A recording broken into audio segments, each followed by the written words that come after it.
შუამარხვის პარასკევს, რომ ნებათა მოკვდინებითა და საქმეებათა აღმართვით ყოველდღეს საღვთო დღესასწაული და მხიარულება იმართება.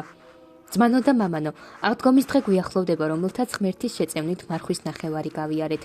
მაგრამ მომავალი და წარმავალი აღდგომისკენ რატომ მივემართებით? განო მრავალი წელიწადის ბურნვისას ასევე არ აღვასრულეთ და გაიარათ. უდავოდ ეს აღდგომაც და მომავალიც გაივლის, რადგან ამ სოფელში შეუძრავი არაფერია.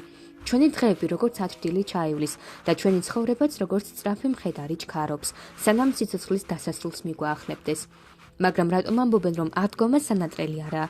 ძალიანაც სანატრელია და რომ არ იყოს საჭირო ყოველდღიურად აღსრულება იმისა, რაც არის ცოდვათაგან განწმენდა, გულის შემოსრილობა, სინანულის ცრემლები, მიწიერი სხეულის ნაწილების მოკვლინება, რაცაა სიძვა, უწმინდურობა, ვნებები, ბოროტი გულისთქმები და სხვა, რაც კი უკეთურების საქმეები არსებობს.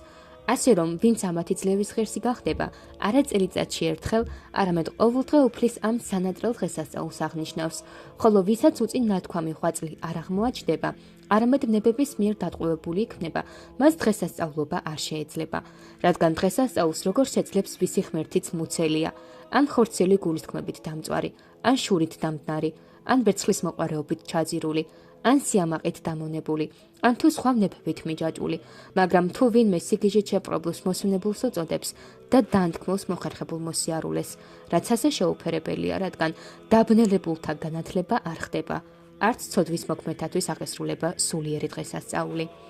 ხოლო ჩვენ გვწამს ძმებო სიცოცხლეზე უკეთესი და ახლობელი, რადგან ჩვენი ცხოვრება სხვა არაფერია თუ არა დღესასწაულისთვის მზადება, რადგან ფსალმუნებას შეხედეთ, ფსალმუნებას მოსდევს წიგნის კითხვა, წიგნის კითხვას განსწავლა, განსწავლას ლოცვა, ლოცვას თითქოს რაღაც მოძრავი, რომელსაც ავყავართ და ღმერთთან გვაერთებს. ნამდვილად კარგი და სამგზის სანატრელია ასეთი ცხოვრება.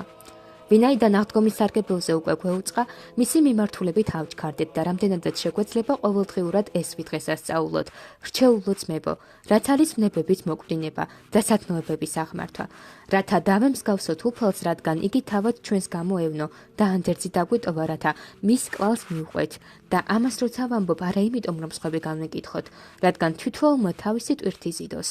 არამედ რათა ჩვენთვის მოცემული ღვთის მადლი გავიაზროთ, სიცოცხლის მომცემის მადლიერნი ვიყოთ, ეს ქველმოქმედება ვადიდოთ.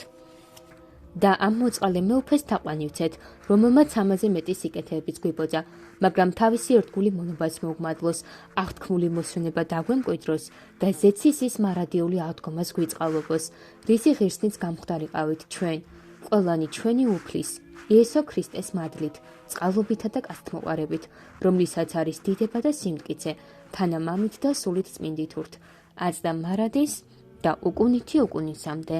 ამინ.